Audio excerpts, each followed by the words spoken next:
pertemuan untuk mata kuliah Metodologi Penelitian dan Statistika.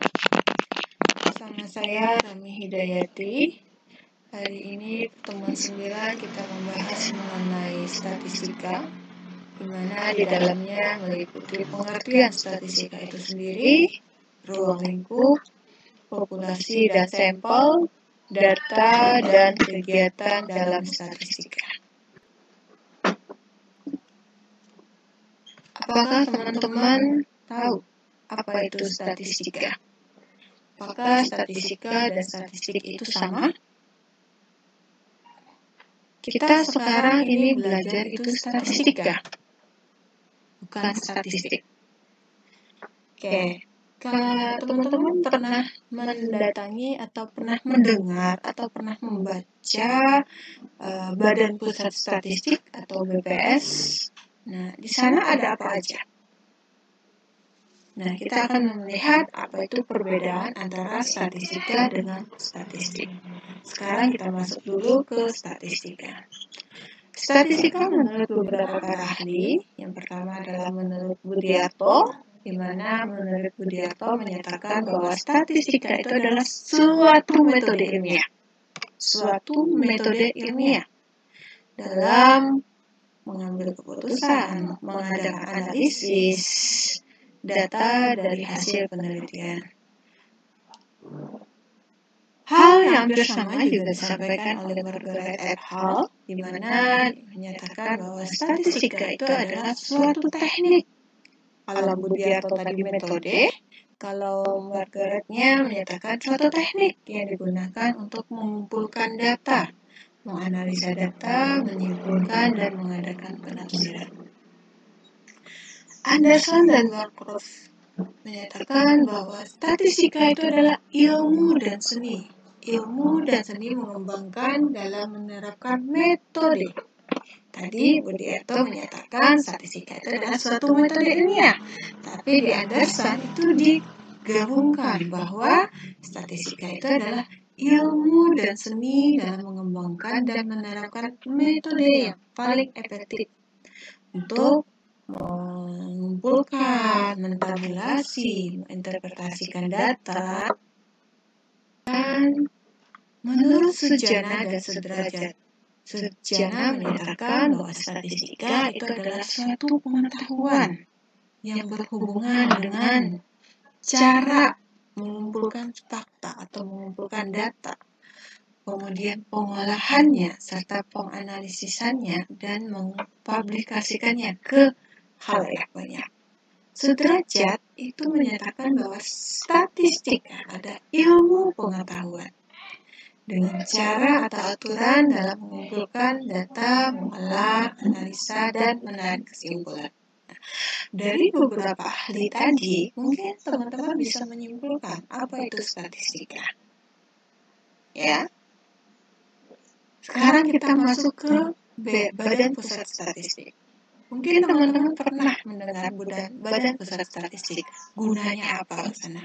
Atau teman-teman tidak pernah ke sana, mungkin teman-teman pernah mendengar atau melakukan atau sebagai panitia atau sebagai orang dalam sensus penduduk. Nah, ya kan? Sensus penduduk dilakukan setiap 10 tahun sekali. Itu akan mendata banyaknya penduduk di daerah tertentu. Kalau skala besar berarti banyaknya penduduk di Indonesia. Nah, kalau kita per daerah berarti banyaknya penduduk per RT, per RW. Nah, itu akan dikembangkan per satu kelurahan. Nah, di dalam pusat statistik itu, Badan Pusat Statistik itu banyak data-data yang bisa kita minta.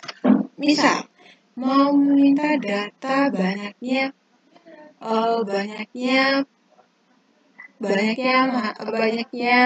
masyarakat di satu daerah tertentu. Misal kita mau melakukan penelitian di Kelurahan Loktabat.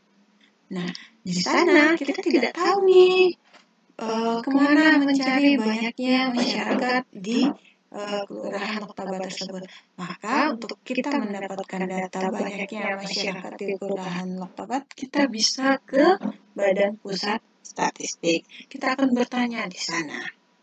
ada berapa warga atau masyarakat di Kelurahan Oktabat tersebut. Jelas ya? Oke, sekarang sudah bisa belum menyimpulkan antara statistika dengan statistik? Oke. Saya akan menyimpulkan perbedaan antara statistika dengan statistik. Kalau statistik itu adalah berupa data atau kumpulan yang dibentuk berupa angka maupun bukan angka, tapi sudah dibuat dalam bentuk tabel, di mana pada saat ada yang bertanya ke sana lebih mudah untuk menunjukkan banyaknya berapa, perkembangannya bagaimana. Nah, itu adalah statistik. Sedangkan statistika dari beberapa ahli tadi, statistika itu adalah pengetahuan atau suatu ilmu yang berkaitan di dalamnya adalah mengumpulkan data, mengolah, menyajikan, dan menganalisis serta menginterpretasikan untuk orang banyak. Jadi itu ya bedanya ya. Kalau statistik itu berupa data, sedangkan statistika itu adalah berupa ilmu. Jadi hari ini kita masuk ke statistika, bukan statistik. Jadi itu dulu saya tekankan dulu perbedaan antara statistik dan statistika. Paham? Kemudian, apa tujuan dilakukannya statistika? Tujuannya adalah yang pertama, jelas untuk menjawab permasalahan dan membuktikan sesuatu yang belum terbukti kebenarannya. Jadi, kita melakukan penelitian, di awal kita melakukan penelitian, ada alasan mengapa kita melakukan penelitian tersebut. Masalahnya apa? Menjadi dasar kita melakukan penelitian tersebut di sana apa? Harus ada dulu. Dari adanya permasalahan, kita bisa lanjut ke statistiknya. Kemudian tujuan yang kedua yaitu meringkas data sehingga data tersebut menghasilkan informasi yang mudah. Jadi, kenapa prosedurnya banyak sekali, padahal yang diperoleh adalah data yang ringkas sehingga orang bisa memperoleh informasi yang mudah. Jadi tidak mempersulit orang membaca data tersebut. Kegunaannya yaitu yang pertama, kegunaan dari statistika itu adalah yang jelas kita melakukan analisis data yang sudah terkumpul tadi kita analisis, kemudian kita ramalkan. Nah di sini orang-orang statistik itu ramalannya kuat, jadi dia sudah bisa menduga di awal ini akan seperti ini akan seperti ini. Jadi dia meramalnya bisa. Kemudian uji hipotesa. Mungkin di metodologi penelitian sudah dibahas apa itu uji hipotesa atau disebut dengan uji hipotesis yang ada H0, ada H1. Nah, di sini kegunaannya kita bisa mengasumsikan di awal dulu. Yang kita inginkan itu seperti apa? Hipotesa H0 dan H1. Kemudian buku berikutnya adalah interpretasi. Jadi interpretasi di sini adalah menyimpulkan dan menginformasikan ke orang banyak tentang kegunaan data yang kita lakukan tadi. Oke, penerapan statistik. Nah, biasanya orang berasumsi statistika itu adalah orang-orang matematika. Tidak hanya orang matematika. Orang bidang apapun bisa hebat dalam statistik. Statistik itu dapat meliputi di bidang apapun. Ya. Jadi, makanya kalau kalian ke pusat statistik itu dapat data apapun yang mau kita minta. Data pertanian ada, data penduduk ada, data wilayah ada. Nah, jadi statistika ini meliputi di semua bidang, seperti bidang pertanian, kemudian bidang perindustrian, bidang psikologi, bidang kesehatan, kemudian ekonomi, maupun bidang manajemen.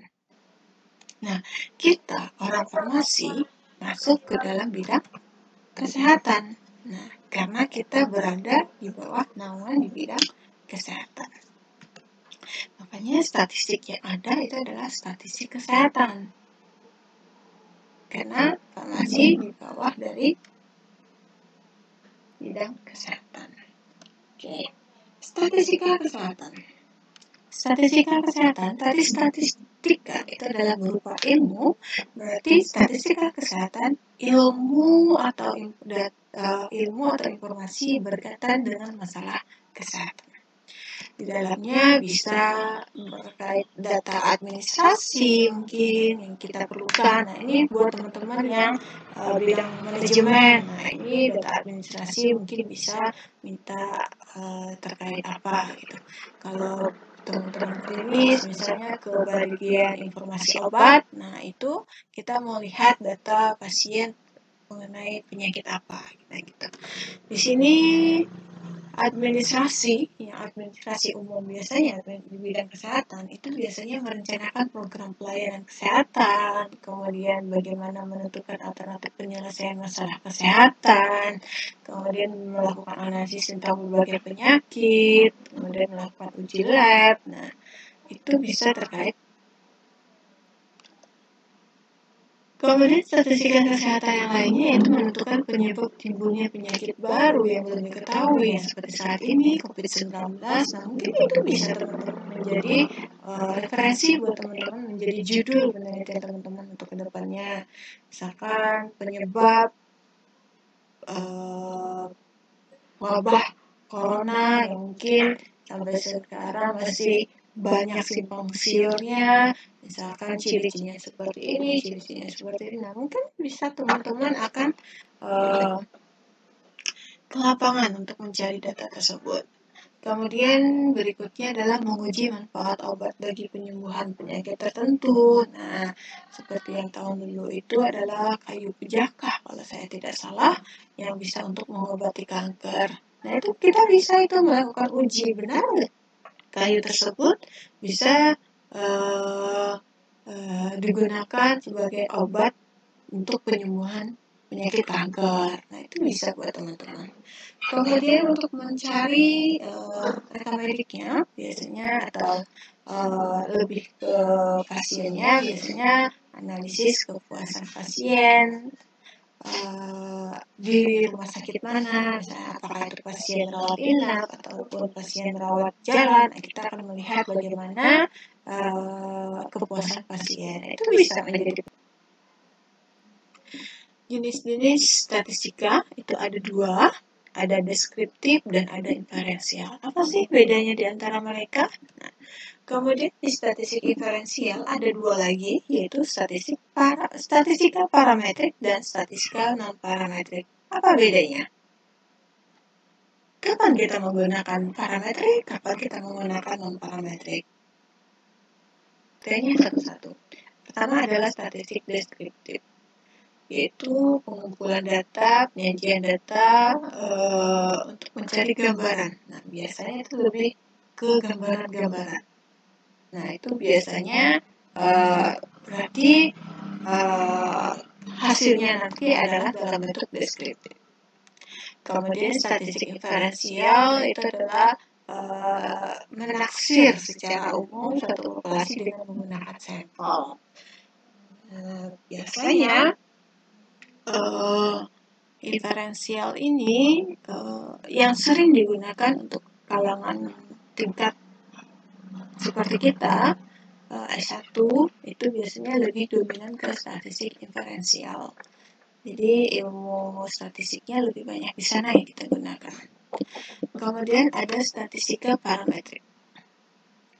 Statistika parametrik ini adalah statistika untuk menganalisa data di awal. Data sudah kita kumpulkan, kita buat tabel. Nah, sebelum kita melakukan uji-uji yang harus dilaksanakan, nah, langkah awal adalah kita melakukan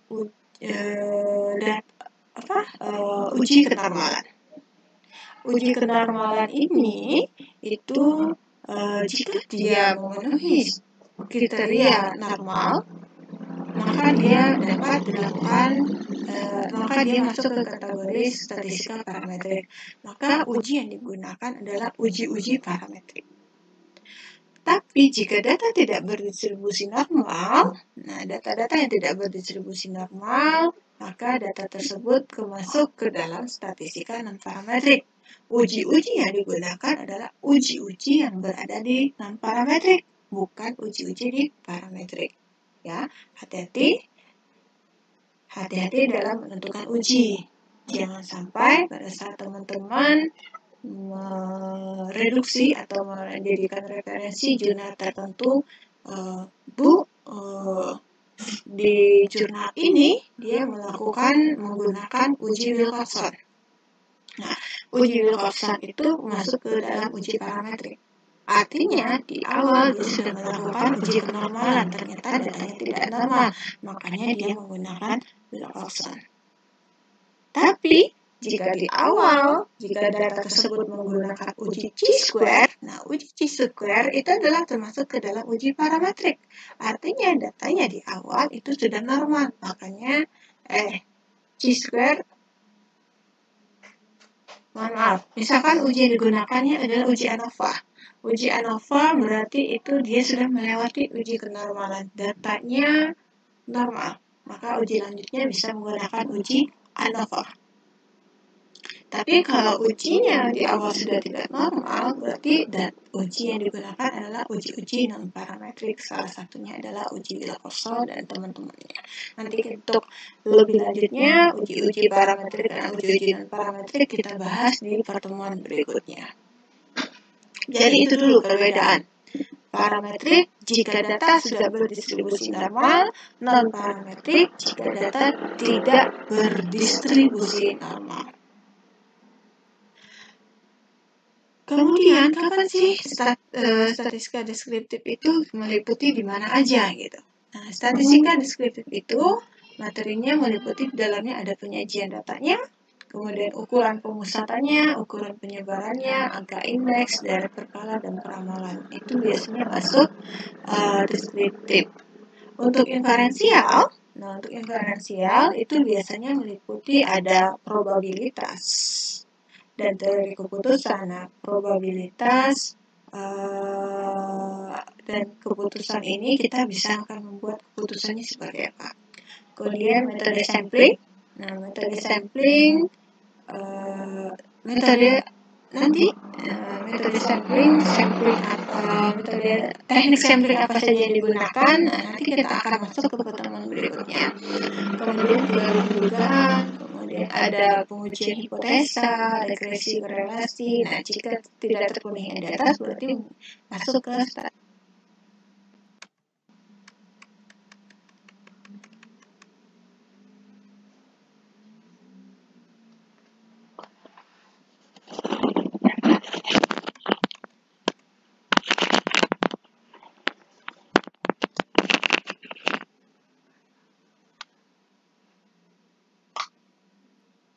itu adalah hal-hal yang diperlukan dalam menentukan sampel.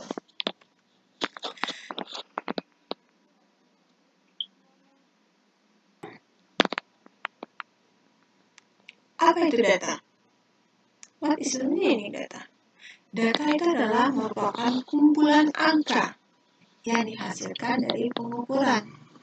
Jadi kita sudah ke lapangan, kita sudah mengumpulkan penelitian. Nah, kumpulan tadi kita ubah ke dalam bentuk angka, sehingga dihasilkanlah dari pengukuran tersebut berupa angka. Nah, jadi nanti dari lapangan kita sudah survei ke lapangan, ya kan, dapat hasilnya kita dalam bentuk kita ubah menjadi sebuah data, yang data itu adalah berupa kumpulan angka yang dihasilkan dari lapangan. Syarat-syarat data yang baik, yang pertama objektif, kemudian relevan dengan apa yang dilakukan, kemudian yang jelas up to date, ya, yang jelas up to date, yang kedua adalah representatif, dan yang terakhir adalah dapat dipercaya. Jadi data-data yang baik itu adalah, makanya dalam statistik itu tidak ada hoax. Dia selalu datanya dapat dipercaya. Kemudian ada jenis-jenis data. Ada data kualitatif, ada data kuantitatif. Jadi beda di sini, kualitatif dan kuantitatif. Untuk data kuantitatif terbagi dua, yaitu discrete dan continue.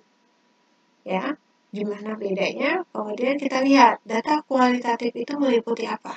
Seperti jenis kelamin. Nah, jenis kelamin ada laki-laki, ada perempuan. Berarti dia termasuk ke data kualitatif. Agama masuk ke dalam kualitatif. Kemudian warna bunga kan ada macam-macam, ada pink, ya kan, ada merah, ada putih. Nah, kemudian habitat. Nah, berarti mereka itu termasuk ke dalam data kualitatif. Kemudian untuk data kuantitatif tadi ada dua, ada discrete, ada continue. Kalau discrete berarti berkelanjutan. Kalau continue itu berkelanjutan. Kalau discrete itu meliputi suatu data tertentu, misalnya kayak jumlah kloroplas itu kan jelas ya. Kemudian jumlah trombosit, kemudian jumlah apotik yang ada di Banjarbaru. Nah, itu kan datanya jelas. Gitu. Kemudian continue. Continue itu adalah terus-menerus. Berat badan. Berat badan dari 30 sampai 35, 36 sampai 40. Itu kan kriteria berat badan.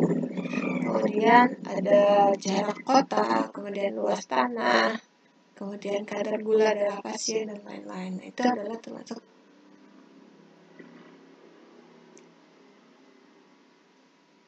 Kemudian ada jenis atau skala pengukuran data. Nah, ada data nominal, kemudian ada data ordinal, ada data interval, dan ada data rasio. Kita harus tahu nih, beda di antaranya. Yang pertama adalah data nominal.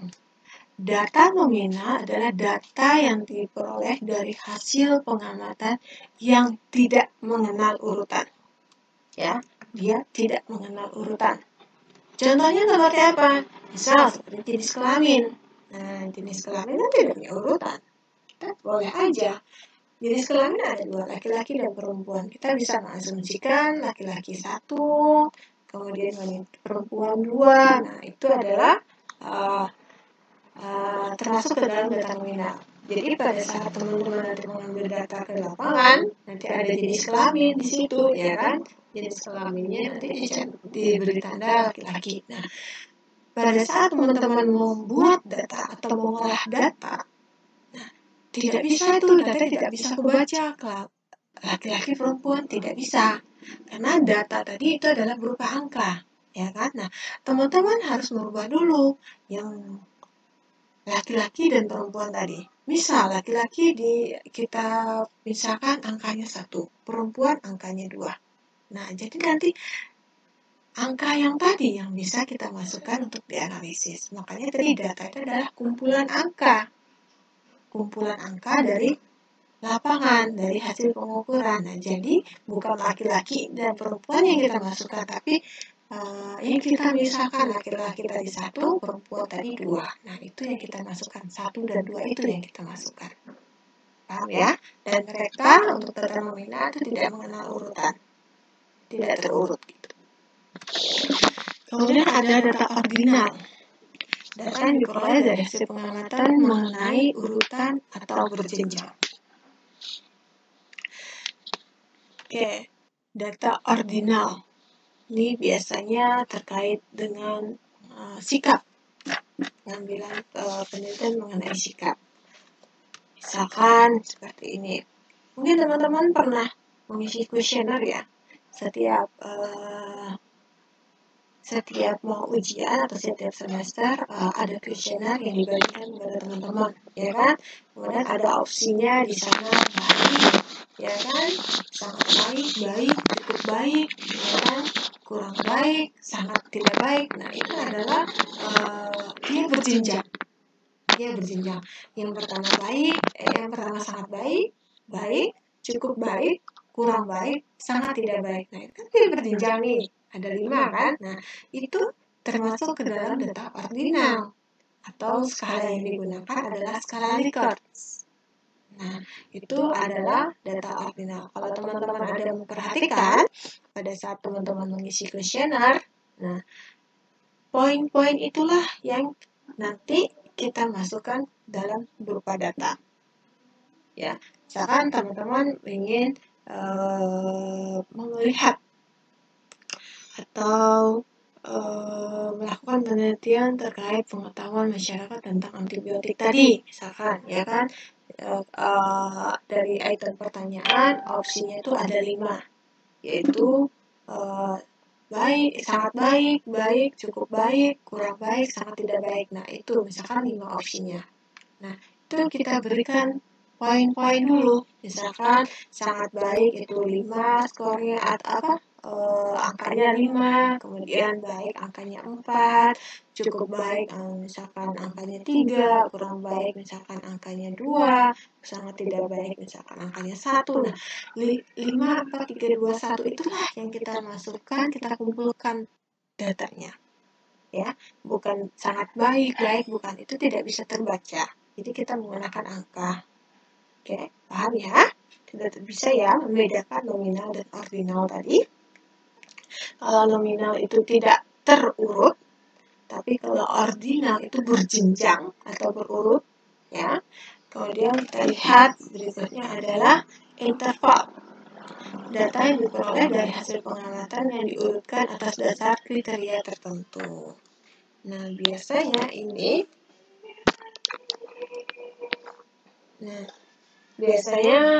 mungkin teman-teman pernah menemukan data berat badan, tinggi badan. Nah, itu adalah interval. Misalkan berat badan dari tinggi badan dari 140 sampai 149, ya kan? Kemudian berat badan dari 150 sampai 159. Nah, itu kan dia ada intervalnya. Interval 140 sampai 149. Kemudian 150 sampai 159. Nah, itu kan interval. Jadi dia yang diurutkan berdasarkan kriteria tertentu. 140 sampai 149 misalnya A, 150 sampai 159 misalnya B. Nah, itu kan kita urutkan gitu. Itu adalah contoh dari data interval. Berikutnya data rasio, data yang diperoleh dari hasil pengamatan yang memiliki nilai nol mutlak. Ya, yang memiliki nilai nol mutlak. Maksudnya di sini contohnya adalah misalkan kita mempunyai 3 bayi. 3 bayi pengamatan di mana berat badannya berbeda-beda. Ya kan? Kalau rasio kan perbandingan nih. Nah, kita akan melihat rasio dari berat badan bayi tersebut. Misalkan bayi A beratnya 3 kilo, bayi B beratnya 2 kilo, bayi C beratnya 1 kilo. Kita akan melihat nih rasio berat badan bayi A dengan bayi C. Artinya apa? Bayi A itu 3 kali beratnya dari bayi C, ya kan? Karena berat bayi A itu 3 kilo, berat bayi C 1 kilo. Artinya berat bayi A 3 kali beratnya dari bayi C. Oke, paham ya? Kemudian berat bayi B. Kita akan melihat berat bayi B dengan berat bayi C. Artinya berat bayi B tadi adalah 2 kg, maka rasio dari berat bayi B dengan bayi C itu adalah 2 kalinya dari berat bayi C. Artinya 2 kalinya 1. Karena berat bayi C kan tadi 1 kilo.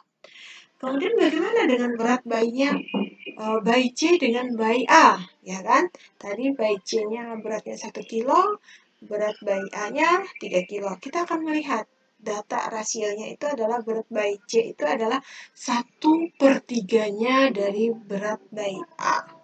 Ya, 1/3-nya. Karena bayi A tadi kan 3 kilo. Kalau berat bayi A-nya 4 kilo berarti 1/4 A-nya. ya. Oke, paham ya? Nah, itu dia jenis-jenis atau skala pengumpulan data. Ada 4, ada nominal, ordinal, interval, rasio.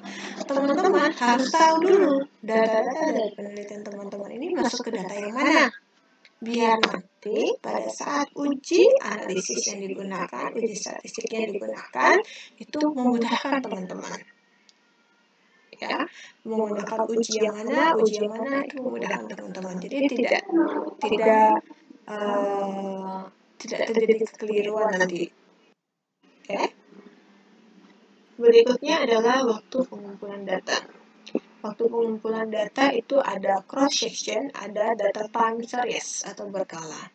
Cross section ini biasanya teman-teman yang sudah itu menunjukkan waktu tertentu. Misalkan data penelitian menggunakan kuesioner pada bulan tertentu atau tahun tertentu. Nah, itu berarti dia menggunakan data cross section. Misalkan nih, teman-teman yang sering itu biasanya teman-teman klinis ya, yang ngambil data ke rumah sakit. Nah, data-data rekam medik untuk pasien hipertensi. Data-data pasien hipertensi berarti diambil datanya, misalkan cross sectionnya 1 tahun terakhir. Nah, itu berarti dia masuk ke dalam cross section. Data penelitian yang dilakukan 1 tahun belakang gitu, itu berarti masuk ke dalam cross section. Kemudian data berkala atau time series, nah itu menunjukkan adalah dari waktu ke waktu. Jadi beda ya. Kalau cross section itu menunjukkan waktu tertentu, kalau berkala itu menunjukkan dari waktu ke waktu. Misalkan stabilitas obat setiap 3 bulan dari uji stabilitas realnya seperti apa. Nah, dari per 3 bulan, obat setiap 3 bulan, nah selama 3 tahun, berarti dia punya jangka waktu 3 bulan selama 3 tahun. Nah, itu berarti masuk ke dalam data berkala. Berikutnya, cara memperoleh data. Ada data primer, ada data sekunder. Apa itu data primer? Data primer itu adalah kita langsung mengumpulkan data. Kita langsung mengumpulkan data. Misal, wawancara langsung. Itu kita langsung yang wawancara narasumber. Ya, kalau teman-teman sering melihat diskusi pendek di televisi, nah itu adalah wawancara langsung yang dipertemukan antara narasumber dengan penanya. Itu adalah wawancara langsung. Wawancara ini ada tekniknya juga, tidak sembarangan. Harus apa yang ditanyakan ada prosedurnya ada juga, jadi tidak sembarangan. Kemudian wawancara tidak langsung. Oke, wawancara tidak langsung seperti apa? Oke, wawancara tidak langsung bisa menggunakan by phone. Ya, kita tidak bertemu bertatap wajah, tapi kita bisa menggunakan by phone. Nah, itu adalah salah satu wawancara tidak langsung. Kemudian data primer berikutnya adalah pengisian kuesioner. Jadi kita langsung.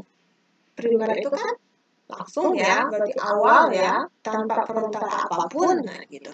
Berarti pengisian kuesioner penelitian yang kita lakukan, kita langsung ke responden kita gitu.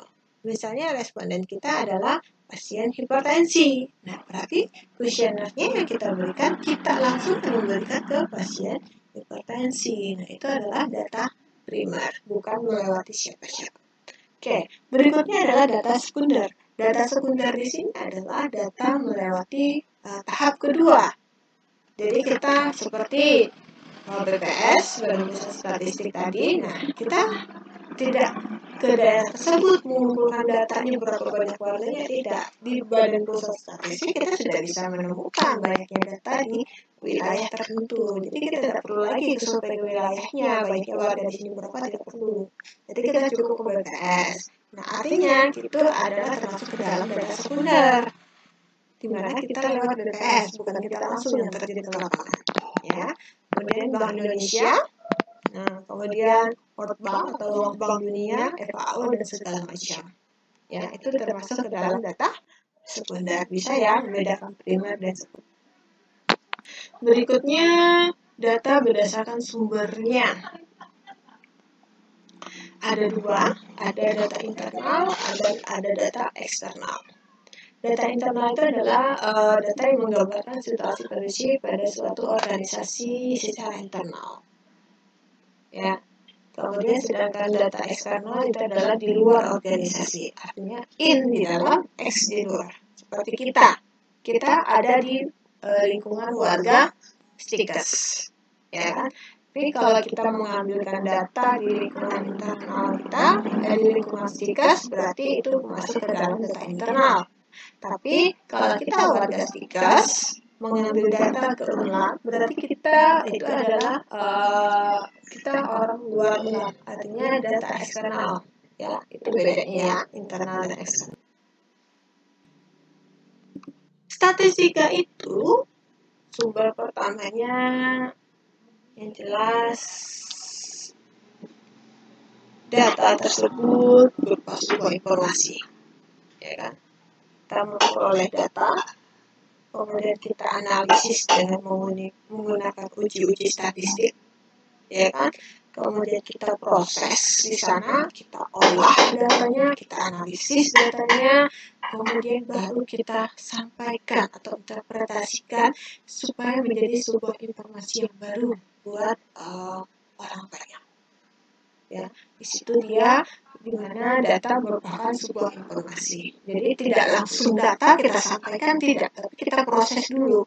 Prosesnya di sini adalah menggunakan uji-uji statistik. Nah, mau kita analisis untuk apa gitu. Nah, nanti baru kita simpulkan, baru kita sampaikan ke orang banyak. Sekian untuk kuliah hari ini, untuk pertemuan mengenai mengenal tentang statistik, ruang lingkup, kemudian sampel populasi, di dalamnya ada data. Nah, sekian untuk perkuliahan kita hari ini. Salah dan maaf dan hilap, saya mohon maaf. Untuk selanjutnya kita lakukan diskusi tertutup, bisa dilanjutkan dengan lewat psikologi dan segala macamnya ya. Nanti kita akan lanjutkan perkuliahan di pertemuan berikutnya dengan materi yang berbeda. Jika ada pertanyaan, kita diskusikan di pertemuan berikutnya.